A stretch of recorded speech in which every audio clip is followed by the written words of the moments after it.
G'day, it's Brett, it's Harry, it's the Tap and Go, live from Brisbane. Hello, mate. How you going? How's it, man? You're in Brisbane. Brett gets Brecky in Brizzy.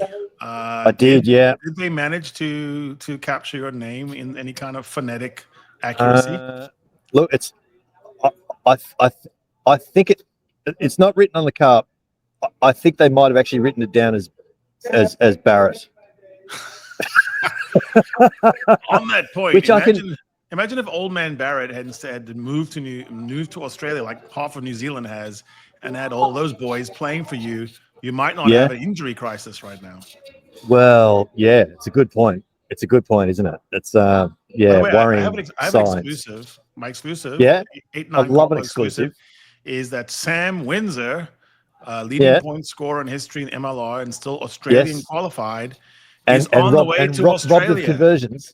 I knew this. He's coming from Melbourne, and I'm not saying that those two things are linked.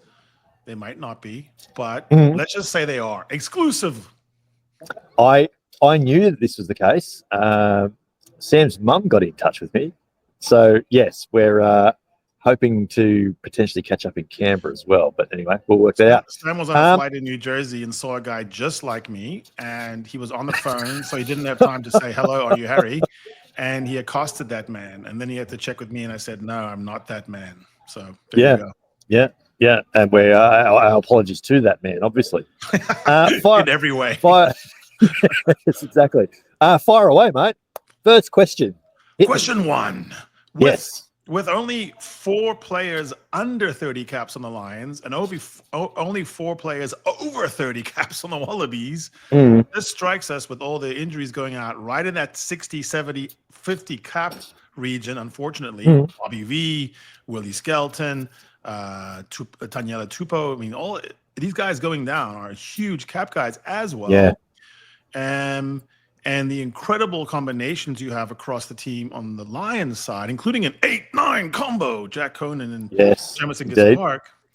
I mean, is this just a free swing in Brizzy, and all the chips are being placed on Melbourne with Joe basically admitting there's some guys who could play if they had to? Yeah, he admitted yesterday, naming the team, that Will Skelton, maybe even Bob Valentini, if this was the last game of the series, they potentially could have played. I don't believe, and I refuse to believe, that a professional coach would concede a game before kickoff. I don't think that's the case. Not concede but almost go, my chips are all there. Yeah. There could be something in that. And it could be, it could place a bit of pressure on the Lions. The Lions could see it as a free swing as well. Exactly. Yeah. The underdog status is always craved, and the pressure on a team where you go, basically, mate, if you can't win this one, when will you ever win? Yes, we're bringing Bobby V, Willie S, and Tanya Tupou next week. Yeah, strap it on. But I don't. It's interesting because I don't know if I've ever seen a mismatch of these proportions in the Lions series. Because usually the home team has cohesion, some built-up caps. Yeah. Look, it's a good question. I don't know is the answer. I would certainly hope there's not a concession, but there's no question that the bookies will have wound the Wallabies out further than they already were. It could free up the Wallabies, guys like Tom Liner, and just go, there's really no pressure on you. Every pressure resides on Finn Russell. Everything. Yeah. I hope all Australian fans from here on in just automatically apply the asterisks to a potential Lions win. Yeah, but you did it. We didn't have this guy and this guy and this guy, so there's an asterisk attached to it. It's not really a win. It's still 0-0 going to Brisbane, going to Melbourne. I think that's fair. That kind of actually ties into. What do you think about the 8-9 combo? By the way, that's a hell of an 8-9 combo. There's not that Conan many and Gibson combinations, but Jameson Gibbs-Park and Jack Conan, very nice. Yeah, and they've played a lot of rugby together for Ireland, for Leinster. Yeah. Even with with Kalen Doris being on the field in both of those scenarios, they still will have played. They would have trained a lot together.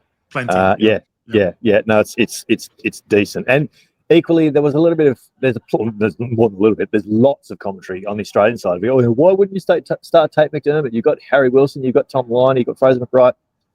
Oh yeah, 7, 8, 9, 10. Yeah. Have a think about what kind of scrum half Tate McDermott is, and have a think about what sort of scrum half Jake Gordon is, and that's your answer. This is not going to be. Yes, yeah. I think they're actually going to try and shift the point of attack and play a bit off 10 as well, and they don't get to do that with McDermott. He's a run first 9 potentially. It's a very good point you make. They could do both. They can play more of 10 on the attack side, but on the kicking duties, on exit, on the box, that'll all be on Gordon. Yeah, Jake just doing I've got that guy. I've got 15 kicks, and you've got the 10 that Absolutely. Yeah. They're playing. Yeah, the game, the style of game that's being played, and the importance of the game that's being played is governing what sort of scrum half Australia needs for it. So this kind of ties into my question there, mate. Without Skelton, without Valentini, without Taniela Tupou, where Australia's meter is going to come from? Yep, it's going to be Harry, my captain, Mike Wilson. For one thing, the leading carrier in volume-wise. A couple of seasons in Super Rugby. So there's one source. You're looking at Bell, Frosty. You're looking at Jeremy Williams, maybe. And these are not classic carriers. I'll throw one name to you as someone who's an actually underrated carrier because we look at his other traits. Is Fraser McWright? Not a bad carrier. Yeah. I was going to throw James Slipper in there for exactly the same reasons. I feel bad for Slipper. 144 caps, and someone says, "Hey, Captain, hey, Slips, we're gonna have to lead your carry way the ball 8 or 9 times." Yeah. Look, it's going to mean Nick Champion de Crespigny is going to have to carry a lot. He's a really good defensive 6, but he is going to have to carry a lot. Welcome to the big time, Champion de Crespigny. Look, it's a big ask at the best of times to make your test debut, but to make it in a Lions test, holy moly. Good luck, Nick. Good luck. Garçon, we want you to run into Maro Itoje, Ty Byrne. How about Maniac Tom Curry? Yeah, repeatedly for the next 60 minutes, for the next hour. Knock yourself out. Nice. Yeah. You got the last one? If the Lions do lose the series, as it's poised right now, is this the biggest choke of all time of a Lions series? I mean, surely Andy has to handle this. Yes, that's an emphatic yes from me. That's such a good question, and it absolutely would be. Feels like it. You've said it a couple of times yourself. The Lions don't usually come south and have to play a team ranked 6, 7, 8. They're usually 1, 2, 3. They're often world champions. God, imagine being the Lions team that lost to the Wallabies ranked 6th in 2025.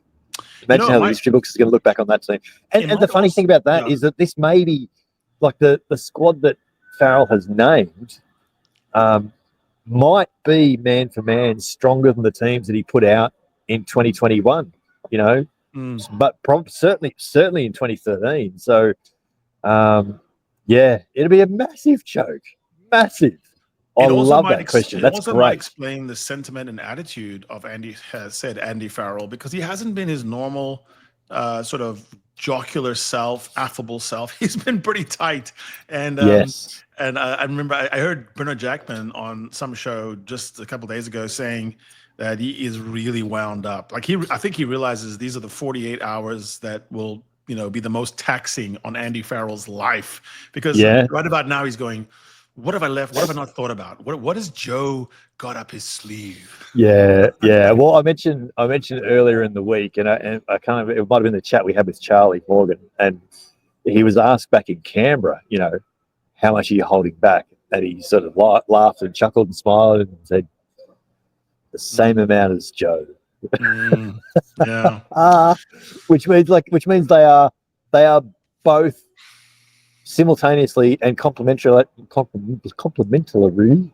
in each other's head. Yeah, it's hard enough to say complementarily as well as Champion de Crespigny. Exactly. So listen, here's coaches, obviously, they go to guys they trust. So Ty Burns done a lot of things, Ty Furlong. But if they also go to players that they've seen play against them, in this case, Ireland, and that is Ellis Genge, Tom Curry. Yeah. If they've had disproportionately good games against Ireland, Yep. Trust me, that's also weighing in their favor. Tommy Freeman. And so I think, Farrell has basically said, and I think he knows this, it's all on him. At this point, he will be viewed as the choker of all time. So absolutely. Good luck having some sleep, Andy Farrell. It's a good question. So it's a little bit damp in Brisbane this morning. So it was blue skies and magnificent yesterday, Thursday when I arrived, but it's a little bit damp, and I actually thought I was back in Canberra for a minute. I thought it was sort of foggy, but it's actually a little bit of light rain around. So I'll be curious to see what that sort of does for the stadium surface. There was an NRL game in Brisbane here last night too. So we'll keep an eye on that. Well, there'll be some pictures later today after the captain's runs and things. So we'll see how it all plays out. But I've never gone to Brisbane. Tell me about the stadium, where it's positioned. Is it by the river, by the ocean, by the city? It's if I'm where I am, I'm staying just over the river from the city. So I've sort of got the city in one direction and the stadium's sort of directly north, but not far from either. So I've not been to Suncorp Stadium either. So this is the first for me. The stadium's only been there about 25 years. So I was bound to get there eventually. So I'm looking very, very much looking forward to getting into it. But next Brilliant. Chat for us, mate, will be post-match. So okay. Good luck. All right, See you then. Okay, cheers.